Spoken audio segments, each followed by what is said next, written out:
Brought to you by CGTN Europe.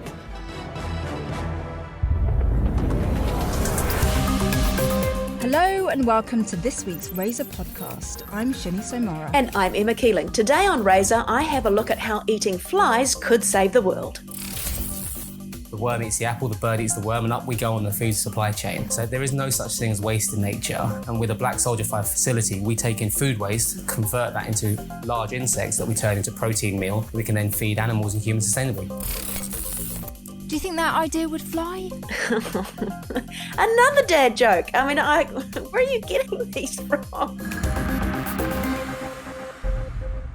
A few weeks ago on the podcast, we spoke about an interesting company that's looking at using flies to better manage our food supply chains. This is a fascinating story. And to be honest, let's just cut straight to the chase. I want to know whether you ate them or not. Yes, but I'm not going to tell you what they tasted like until we got to the end. And to be honest, it is a bit of a fib saying eating flies because it's actually the larvae, which is so much better than eating the flies themselves.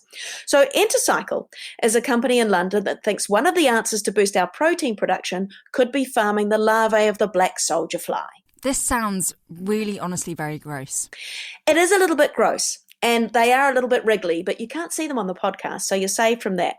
But look, hopefully this will help us change how we look at the food we eat and how it's produced. And the founder and director, Kieron Whitaker, makes some very interesting points about why we should be paying attention to this new startup. So Entocycle's mission is a simple one, to sustainably feed the world using the power of insects. So how does breeding black soldier flies, help with sustainable farming? Black soldier flies are one of nature's key recyclers. So when the apple falls from the tree, the worm eats the apple, the bird eats the worm, and up we go on the food supply chain. So there is no such thing as waste in nature. And with a black soldier fly facility, we take in food waste, convert that into large insects that we turn into protein meal that we can then feed animals and humans sustainably. And where did this idea come from? What drove you to create Entocycle? So my background's environmental engineering or environmental design, and I spent 6 years living around the world as a scuba diving instructor. And everywhere I've lived as a scuba diving instructor, I've seen dead reefs, empty oceans, and deforestation, and I just could not sit back anymore. So I had to do something, and that something was Entocycle. So what exactly happens here? Well, at the moment, it's all very small scale in a room that's about, 5 meters square. Matt is the entomologist for Entocycle, and he explained the start of the life cycle of the black soldier fly, which is a pretty good place to start. And this is the insectary. This is where we keep all of our insects. So at this point, Matt is showing me a big room filled with big plastic drawers where the larvae are. What? Is that the insects? That is nasty. Yeah, so they're eating the food that we're feeding them. So beer grains and coffee are kind of what you're smelling right now. That's what they're eating. That does today. not smell like beer grains or coffee. It's quite acidic, and it smells a little bit like poo. Well, they give off ammonia when they're eating, and they are pooing while they eat as they're animals. So, that's what you're smelling. This is... We then move on to the breeding room where the flies are kept in what looks like sort of little mini festival tents. Okay. All right, so we've got flies in the cage here. This is our breeding room. We let the flies mate and lay eggs for about 6 days. So within the cage you can see various things, but we've got an attractant for the females. The females like to lay their eggs over something rotting. Mm-hmm. So we put some rotting organic material in there so the female flies know exactly where to lay their eggs. You can see the wooden egg traps we have on top of that rotting stuff. That just makes it easy for us to collect the eggs when they do lay them. So after the eggs are laid, how does that get turned into something we can eat? So the eggs hatch and they're tiny little larvae, and they feed them on waste, coffee grounds and beer grains and bits of peel and vegetables, etc., from the kitchen. You can feed these guys anything, even meat. They'll eat anything. And they grow for about 2 weeks, and then they are killed and they are dried. And then you can either eat them whole like I did, or you can actually sort of make them into a flour-like substance. So why would you even feed them on something like coffee and beer? So the amazing thing about these larvae is they can eat anything, but it just so happens that where these guys are located, Entocycle in London, they're quite close to a couple of breweries and a couple of coffee shops. So they just go next door, take the waste, and that's what they feed them on. It seems like a lot of research maybe has to go into whether what you put in will affect what comes out, you know, in the same way that we're really concerned about what we feed our livestock?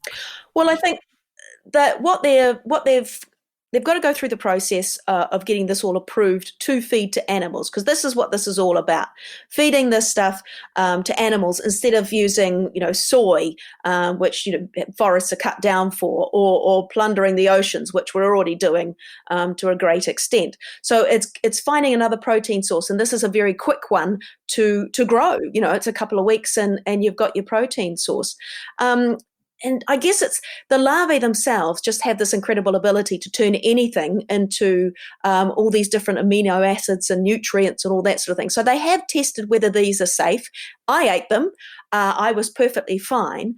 And now it's just testing them to sort of see, do they change with these different ingredients that you feed them? But what it seems as though that it might change it slightly, but really on the whole, they are safe to eat and they're full of all these amazing nutrients.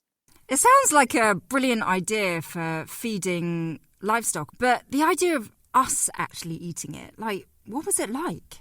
Have a listen to this. So this is what it's all about. This is the final product. This is whole. So it's the larvae itself was dry. It was probably about the size of your fingernail, little skinny thing. And yeah, it was popped it in. It was a little bit crunchy. There's a lot of oil in these things. Good oils. To make the high quality protein that they then need to grow. Oh. And so, can I eat this? Is it safe to eat? Yeah, of course, go for it. I'm going to give it a try. Oh, it's a little bit crunchy. Oh, it's kind of nutty. Yeah, definitely. This is not for humans. It could be down the line. Yeah, definitely. So, the here and now is to sustainably feed animals, but very much so you can see this baked into pastas or breads or other kind of high carbohydrate products where you can get your protein, without harming the planet.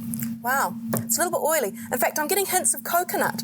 What have you been feeding these things? Yeah, so these guys have actually been fed on kind of hyper-local produce. So we have IPA beer, we have cappuccino waste, and fruit and vegetables from the market. So, wow. These are super, super sustainable because it's such a localised production system. It's a bit of a mind game, isn't it? Can I eat a bug? Now, I was able to do it. I think the cameraman, who you know very well, Paul, who we work with, he was laughing before we went and filmed. He said, you should eat one on camera. And he was just teasing me. And I said, no, I have every intention. But, there's a lot of people that would never go anywhere near anything like that. But I think eating something I'd struggle eating a cricket with all those legs. But with a larvae, it seemed fine to me. And I think if you do munch it up and you put it into a flour and, you bake a cake with it or something like that, and as long as it tastes okay, and as long as you can get past the fact that, there is a ground up bug in there, I think it will catch on. Maybe if people know just how good it is for you, or I don't know, but if there's a shortage of food, you need to eat it. But it is a hard sell, that's for sure. Yeah, I think if it was ground down into a flour and you could bake with it, who would ever turn down a good cookie? Yeah. Well, exactly. Put a bit of chocolate in there and you're fine.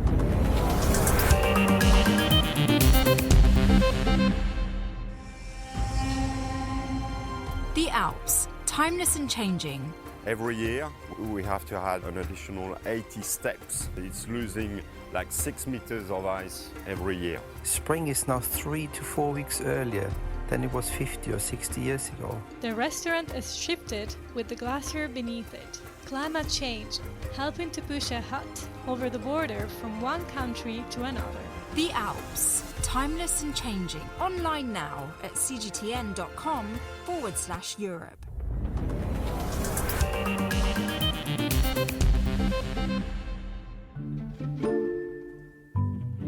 So now it's time for what's exciting us in science this week. Emma, do you want to go first? I certainly would. Now, have you ever had a time in your life when you can hear a noise and you don't know what it is or where it's coming from and it's driving you nuts? This is a daily reality for people who suffer from tinnitus, which is a ringing or buzzing sound in the ears. And for many people, the cause is the brain perceiving sounds that aren't there. And it's really hard to treat. But scientists have shown that shocking the tongue, I know, it sounds bizarre, doesn't it? Shocking the tongue, combined with a carefully designed sound program, can reduce the symptoms, not just during treatment, but up to a year later. So this could be quite transformative for an awful lot of people going slightly nuts. Now, one of the things I love about this story is the part about shocking the tongue, because that was discovered by accident. And Hubert Lim, he's a biomedical engineer at the University of Minnesota. And a few years back, he was experimenting with using a technique called deep brain stimulation to restore his patient's hearing. And he did that by inserting a pencil-sized rod covered in electrodes directly into the brains of 5 patients. And some of those electrodes landed slightly outside the target zone, which apparently is not uncommon. And one of the patients suddenly said, I can't hear my tinnitus. So on with the testing. They tested with guinea pigs, and they revealed that the tongue was the best body part to stimulate to shut off the tinnitus. And this is the newest research to show that bimodal stimulation, which uses sound and a gentle electric shock, can help the brain discipline misbehaving neurons. So how does it work? The patient sits with this little paddle on their tongue for an hour, and the electrodes in the paddle deliver a current to broadly stimulate different areas of the brain. And this, combined with a series of sounds targeting the auditory system, distracts the brain by heightening its sensitivity, which forces it to suppress the activity that causes tinnitus. And over 12 weeks of treatment, more than 80% saw an improvement, although there was no control group, so we don't know how much patients would have improved on their own or with a placebo. But isn't this incredible? Putting a little paddle of electrodes on your tongue can change what's happening in your ears. Science, Shinny. Amazing. It is incredible how such apparently disconnected things are actually very connected. Yeah, and it's just, I love the fact that, you know, you can put, I mean, I don't know how comfortable it is to have a little paddle of electrodes on your tongue, but I guess if it's going to sort your hearing out, why not? And apparently it kind of sounds like, you know, the rock candy sort of popping and fizzing on your tongue, which also would be slightly problematic. Gosh, we're really testing people today. What would larvae and electrodes on your tongue? Have you got a sort of a gentler story that doesn't involve shocks and strange foods? Well, do you know what? I've actually gone right back to my roots, and there's a beautiful little story about how fish scales are inspiring engineers into reducing aircraft drag. Oh, this sounds good. I love all things to do with fluid dynamics, so looking at how gases and liquids flow. And it's so interesting that nature always has the answer. Academics in Germany did some experiments in a water tunnel, and they were looking at how patterns of fluids flow along these scales. And essentially, it creates like a zigzag formation, which actually reduces drag, which is quite mind-blowing because we've always thought that the smoother a surface, the more efficiently it moves through that fluid. So, you know, aircraft wings are very smooth. You know, we're always trying to reduce turbulence and friction and non-laminar flow, essentially. Like, we always want flow to be smooth over machines and things. But actually, what these academics in Germany are discovering is that the way scales are designed and shaped creates this kind of zigzaggy formation, and that improves efficiency of movement through the fluid. And that's going to influence the way we design things like aircraft wings. So actually, aircraft wings in the future might be quite rough. You know, the surfaces might be quite structured and non-smooth. And so, yeah, it's a bit of a counterintuitive engineering story. Like a flying fish, Shinny. Oh, did you see what I did there? I gave you, it was one of your dad jokes in there. A flying fish. It's a flying fish, and I do think this idea will take off. Damn it, you're too good at these. Every time I think I've got you, you just come out with another one. So that's it for another edition of Razor. Remember to subscribe wherever you get your podcasts.